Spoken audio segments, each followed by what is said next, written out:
नमस्कार। आज की वीडियो में हम आपको आंगनबाड़ी के आवेदन से लेकर नियुक्ति तक की प्रक्रिया बताने वाले हैं। जैसा कि आप सभी को पता है कि उत्तर प्रदेश में लगभग 23,000 आंगनबाड़ी भर्ती हो रही है इस समय, और ज़िले वाइज हो रही है। ठीक है, हर ज़िले का डेट अलग अलग है। तो अगर आप हमारे साथ जुड़े रहेंगे तो अपडेट पाते रहेंगे और आपका फॉर्म नहीं छूटेगा। तो इस वीडियो में हम आपको कंप्लीट जानकारी बताने वाले हैं कि आप आवेदन कैसे करेंगे, आवेदन के बाद आपकी नियुक्ति की क्या प्रक्रिया रहने वाली है, क्या क्या होने वाले हैं। ऐसा नहीं कि मैं अपनी तरफ से कहने वाला हूँ, सारा सब कुछ ऑफिशियल डाटा दिखाने वाला हूँ। तो चलिए, जो अधिसूचना जारी हुआ है, जो नोटिफिकेशन है दोस्तों, उसको हम दिखाते हैं। तो वीडियो को एंड तक बने रहिएगा, 5 से 10 मिनट। ठीक है, तो चलिए आइए आते हैं हम सीधे सीधे तुरंत पीडीएफ पे आपको ले चलते हैं। तो ये देखिए पीडीएफ जो है ऑफिशियली मैं आ चुका हूँ इस पर।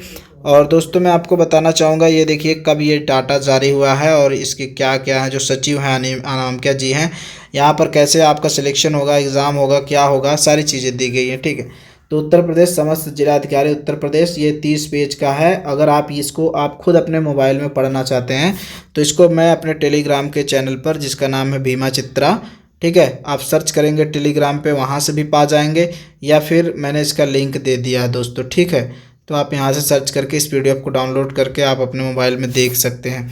यहाँ पर देखिए बाल विकास एवं पुष्टाहार अनुभाग की तरफ से ये जारी किया गया है।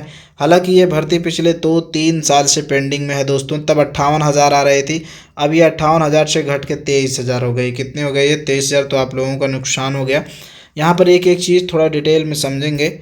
आयु सीमा जो है, आयु को लेकर बहुत आपके मन में कन्फ्यूज़न है। तो ये देखिए मैं कुछ अपनी तरफ से नहीं बताने वाला हूँ, जो ऑफिशियल डाटा है मैं वही आपको बताने वाला हूँ। तो 18 से 35 वर्ष के बीच में अगर आपकी आयु है तो आप इसके जो है पात्र माने जाएंगे। और 62 वर्ष आयु प्राप्त करने के उपरांत आपकी मानदेय आधारित सेवाएं जो है समाप्त हो जाएंगी।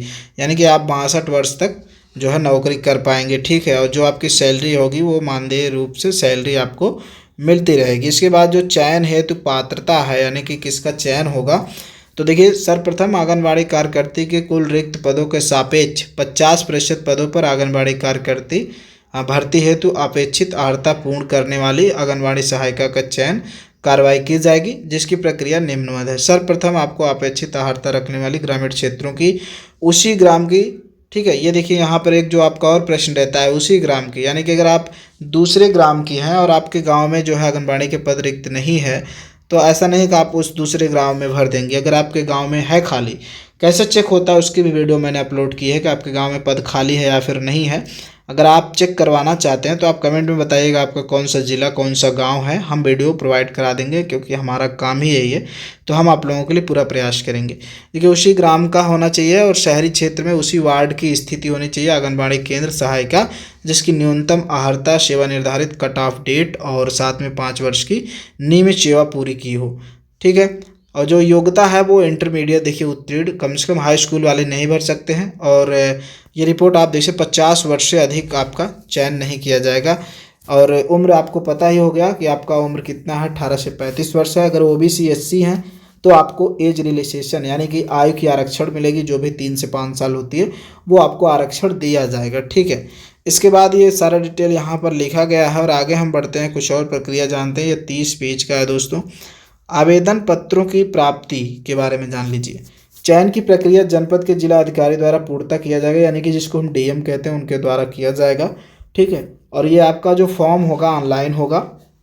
चयन की समिति भी गठन की गई है। देखिए यहाँ पर दिया गया, आंगनबाड़ी कार्यकर्ता, मिनी आंगनबाड़ी कार्यकर्ता सहायिका भर्ती हेतु ग्रामीण हेतु समिति का गठन निम्नवत प्रकार किया गया है, जिसमें जिलाधिकारी द्वारा नामित मुख्य विकास अधिकारी अथवा अपर जिलाधिकारी, वरिष्ठ प्रशासनिक अधिकारी और अध्यक्ष सम्मिलित होंगे।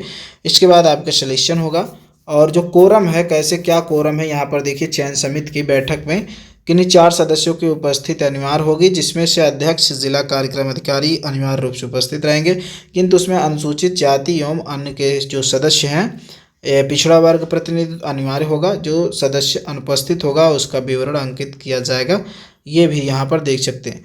मेरिट सूची कैसे तैयार होगी, इस बात को आप लोग जान लीजिए, क्योंकि मैंने वीडियो में पहले ही बताया था कि आपका जो है फॉर्म भरने से लेके नियुक्ति तक की प्रक्रिया बताने वाला हूँ। तो अब यहाँ पर देखिए एक श्रेणी में एक से अधिक पात्र अभ्यर्थी के उपलब्ध होने की दशा में अभ्यर्थियों की मेरिट लिस्ट बनाई जाएगी और आंगनबाड़ी कार्यकर्ता, मिनी आंगनबाड़ी कार्यकर्ता, सहायिका के सभी पदों के लिए न्यूनतम शैक्षणिक योग्यता या समकक्ष अधिकतम शैक्षणिक योग्यता पर स्नातक के आधार पर मेरिट तैयार की जाएगी। ये यहाँ पर आप देख सकते हैं, ठीक है, मेरिट के आधार पर होगी, कोई एग्जाम नहीं होगा। ये बात आपका क्लियर हो गया। अभ्यर्थियों द्वारा प्राप्त अंक प्रतिशत को 10 से विभाजित करने पर जो अभ्यर्थी का हाई स्कूल परीक्षा में 45% अंक प्राप्त हुए हैं तो उन्हें इस तरह से 45% में 10 से भाग देने पे 4.5 अंक प्राप्त होंगे, ठीक है।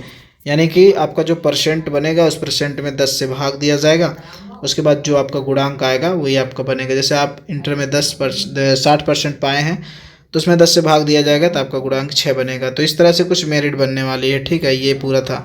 आरक्षण का भी देखिए आपको लाभ दिया जाएगा यहाँ पर साफ तौर पे। अगर आपका एज 35 साल हो गया और ओबीसी आप एससी हैं तो आपको एज में आरक्षण मिलेगा, ठीक है। पदों का निर्धारण होगा और साथ में अभिलेखों का सत्यापन और उसके बाद नियुक्ति हो जाएगी। आपके अभिलेख मतलब वही जो आपके डॉक्यूमेंट हाई स्कूल इंटर के होंगे, आधार कार्ड वगैरह सब कुछ चेक किया जाएगा कि आप ही हो कि दूसरे का है। उसके बाद फाइनली आपकी नियुक्त कर दिया जाएगा और आपकी नियुक्ति हो जाएगी और नियुक्ति समिति द्वारा संतुष्टि पर होगी और आपका फिर वेतन वगैरह लागू हो जाएगा। तो ये पूरा प्रोसेस था दोस्तों, यही करना था। उसके बाद समायोजन आप कार्यरत हो जाएंगे, मानदेय आपको लग जाएंगे और इसमें कोई एग्ज़ाम वगैरह नहीं है। होना एक ही लोगों को है एक गांव में, और कहीं कहीं 2-2 पद भी है, जिस तरह से बड़ा छोटा गांव है। तो आई होप की बातें आपको समझ में आ गई होंगी। अगर कोई डाउट है तो आप कमेंट बॉक्स में मेंशन कीजिएगा, हम उसकी भी वीडियो लेके आएंगे। और चैनल पे नए हो तो सब्सक्राइब कीजिएगा और अपने प्रश्नों को ज़रूर पूछिएगा और हाँ, वीडियो को एक लोगों के पास ज़रूर शेयर कीजिएगा। तो चलिए मिलते हैं नेक्स्ट वीडियो में। Take care, good bye.